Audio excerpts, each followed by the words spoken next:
Okay. Hello chatters, my name is Rohit and you are watching Wrestle Chatter. तो guys आज की इस episode में हम बात करेंगे आज ही मंडे नाइट रॉ के बारे में, जो वाकई में काफ़ी ज़्यादा इंटरेस्टिंग रही, क्योंकि फाइनली हमें देखने को मिले Brock Lesnar and Roman Reigns एक साथ रिंग में। और यहाँ पर सिर्फ देखने को ही नहीं मिले, ब्रॉक लेसनर की तरफ से हमें तबाही भी देखने को मिली। इसके अलावा ultimate deletion match, John Cena ने एक बार फिर से अंडरटेकर को चैलेंज किया, लेकिन इस बार उनका मुंह बंद करने के लिए केन भी वहाँ पर मौजूद थे। और ब्रॉन स्ट्रोमन का आगे क्या होगा वो चीज़ें भी हमें क्लियर होती हुई दिखाई दी। तो इस एपिसोड में कवर करेंगे वो सारी चीज़ें जो आज हमें रॉ के एपिसोड में देखने को मिली। तो देर किस बात की, शुरू करते हैं। शो की शुरुआत इस बार करते हैं रॉ के जनरल मैनेजर कर्ट एंगल, जहां वो रिंग में आकर सभी को वेलकम करते हैं और कहते हैं मेरे पास है आपके लिए बैड न्यूज़, और वो ये कि रोमन रेंस का सस्पेंशन अभी भी चल रहा है और इसी के चलते आज वो हमें मंडे नाइट रॉ के एपिसोड में देखने को नहीं मिलेंगे। ब्रॉक लेसनर के बारे में कर्ट एंगल कहते हैं कि अभी तो वो यहाँ पर नहीं है, लेकिन कुछ टाइम बाद वो हमें रॉ के शो में देखने को मिलेंगे।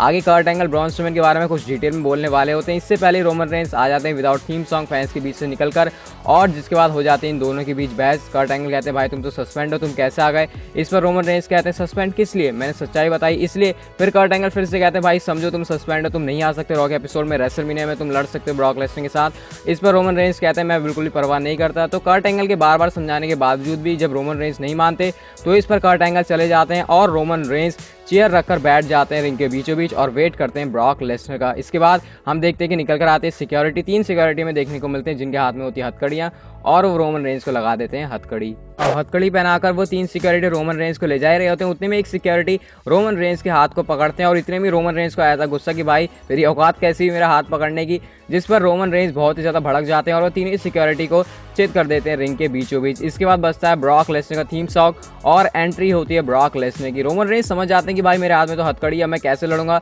इसलिए वो अपने हाथ में उठा लेते हैं चेयर और उसके बाद वो अटैक करने की कोशिश करते हैं ब्रॉक लेसनर के ऊपर चेयर से। लेकिन ब्रॉक लेसनर ऐसा नहीं करने देते रोमन रेंस को, पहले सुप्लेक्स पे सुप्लेक्स लगाते हैं, चेयर शॉट, और काफ़ी बुरी तरीके से अटैक करते हैं रोमन रेंस पर। इसके बाद ब्रॉक लेसनर जाते हैं, फिर एकदम से फिर से दिमाग में आता है ब्रॉक लेसनर के रोमन रेंस को मारने का। वो फिर रिंग में आते हैं, फिर चेयर शॉट लगाते हैं और फिर से सुप्लेक्स लगाकर और फिर से रिंग से लीव कर जाते हैं। फिर एक बार फिर से ब्रॉक लेसनर के दिमाग में आता है रोमन रेंस को मारने के लिए और इस बार वो रोमन रेंस को लगा देते हैं F5।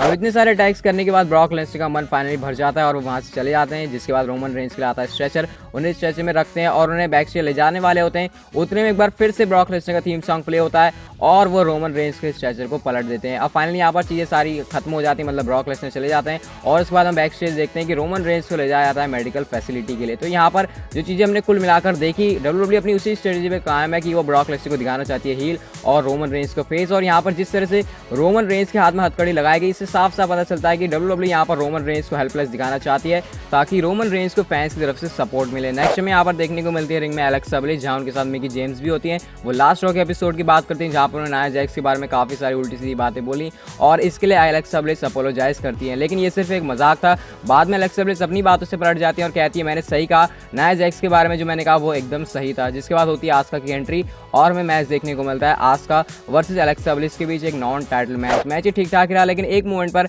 एलेक्सा ब्लिस को ये बात पता चल जाती है कि भाई मेरे बस की नहीं है आस्का से लड़ना, और इतनी में मिकी जेम्स आती हैं और वो एलेक्सा ब्लिस को वहाँ से ले जाते हैं और काउंट आउट से यहाँ पर जीत होती है एलेक्सा ब्लिस की। लेकिन इतने में ही पीछे से थीम सॉन्ग प्ले होता है नाया जैक्स का और नाया जैक्स की एंट्री होती है, वो मिकी जेम्स पर अटैक करती है और इसके बाद वो अटैक करने की कोशिश करती है एलेक्सा ब्लिस के ऊपर भी, लेकिन किसी तरह से एलेक्सा ब्लिस बचकर भाग जाती है बैक स्टेज। और उसके बाद बैक स्टेज में देखते हैं कर्ट एंगल एक मैच कंफर्म करते हैं रेसलमेनिया के लिए, जो कि होगा रॉ की वुमेन्स चैंपियनशिप के लिए Alexa bliss versus Nia Jax के बीच। नेक्स्ट में देखने को मिलते हैं monster among men Braun Strowman, जहां वो लास्ट रॉ के एपिसोड की बात करते हैं और कहते हैं कि मैंने अकेले ही बैटल रॉयल को जीत लिया और अब मेरे पास अपॉर्चुनिटी है रेसलमेनिया 34 में रॉ की टैग टीम चैंपियनशिप के लिए मैच लड़ने के लिए। ब्रॉन स्ट्रोमन कहते हैं वैसे तो मैं अकेला ही लड़ सकता हूं, लेकिन मुझे बताया गया कि तुम्हारा एक टैग टीम पार्टनर भी होगा। तो ऐसे में यहाँ पर एक बात कंफर्म हुई कि ब्रॉन स्ट्रोमन हमें अकेले रॉ की टैग टीम चैंपियनशिप के लिए लड़ते हुए दिखाई नहीं देंगे, बल्कि उनका होगा एक टैग टीम पार्टनर। इसके बाद एंट्री होती है शेमस एंड सिजारो की और वो ब्रॉन स्ट्रोमन से कहते हैं कि तुम क्या कह रहे हो, ये टैग टीम बनाने के लिए काफ़ी टाइम लगता है, काफ़ी एक साथ हमें मेहनत करनी पड़ती है और तब जाकर बनती है एक अच्छी टैग टीम। हमने रॉ पर सभी टैग टीम्स को हराया भी है। ब्रॉन स्ट्रोमन भी उनकी बात को काटते हैं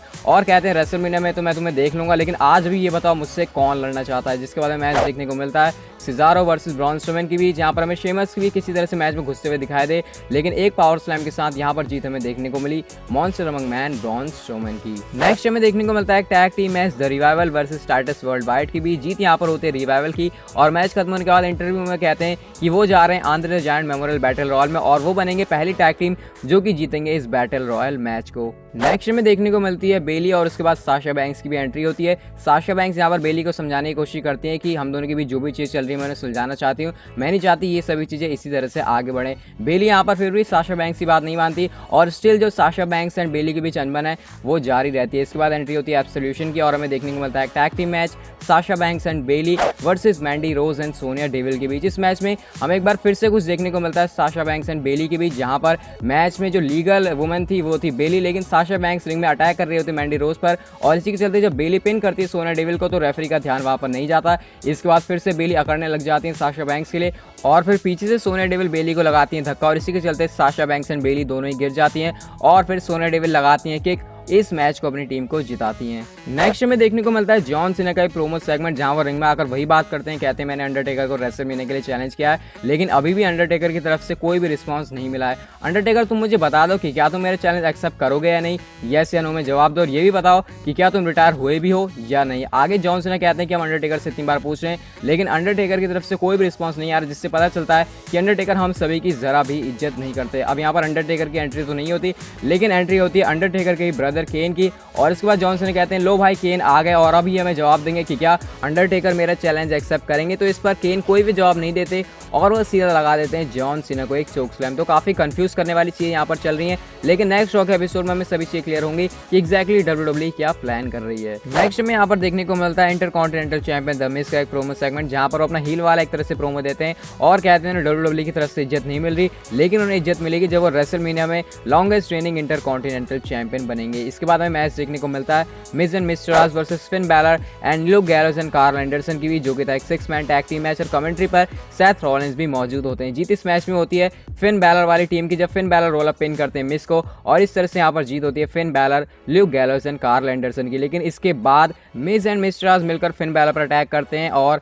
इसके बाद हम देखते हैं कि सेथ रॉलिंस भी कमेंट्री टेबल से उठते हैं और वो बचाने के लिए आते हैं एक तरह से फिन बैलर को, वो मिस को लगाते हैं अपना फिनिशर कर्व स्टम्प, जिसके बाद फिन बैलर भी खड़े होते हैं और Seth Rollins and Finn Balor एक दूसरे को देखते हैं। अब आता है शो का main event match ultimate deletion match Matt Hardy versus Bray Wyatt के बीच। तो आप लोग कमेंट करके पूछ रहे थे कि भाई अल्टीमेट डिलीशन मैच क्या होता है। अब एग्जैक्टली अगर आपने मैच देखा तो आप समझ ही होंगे इसे एक्सप्लेन करना कितना मुश्किल है। अब ये भी नहीं पता था डब्ल्यूडब्ल्यूई से कैसे प्लान करेगी लेकिन फाइनली आज हमने देखा अल्टीमेट डिलीशन मैच और इस मैच में जीत हुई मैट हार्डी की। तो गाइस ये थी वो सभी चीजें जो आज हमें रॉ के एपिसोड में देखने को मिली। आई होप आपने रॉ के एपिसोड के साथ साथ हमारी इस वीडियो को भी काफी एंजॉय किया होगा। तो जल्दी से कर दीजिए इस वीडियो को लाइक, कमेंट करके आप मुझे बताना कि आपको क्या लगता है कि रोमन रेंज किस तरह से जवाब देंगे ब्रॉक लेसनर के इस हमले का और आपको क्या लगता है कि ब्रॉन स्ट्रोमैन का टैग टीम पार्टनर कौन होगा रॉ की टैग टीम चैंपियनशिप के मैच के लिए एट रेसलमेनिया 34। इसके अलावा आप चैनल को सब्सक्राइब करने के साथ उस बेल आइकन को भी प्रेस कर दीजिए ताकि आपको हमारे चैनल पर इसी तरह से डब्ल्यूडब्ल्यूई की अपडेट्स, न्यूज़, रूमर्स और कुछ इंटरेस्टिंग बातें जानने को मिलती रहें। So see you guys in my next video.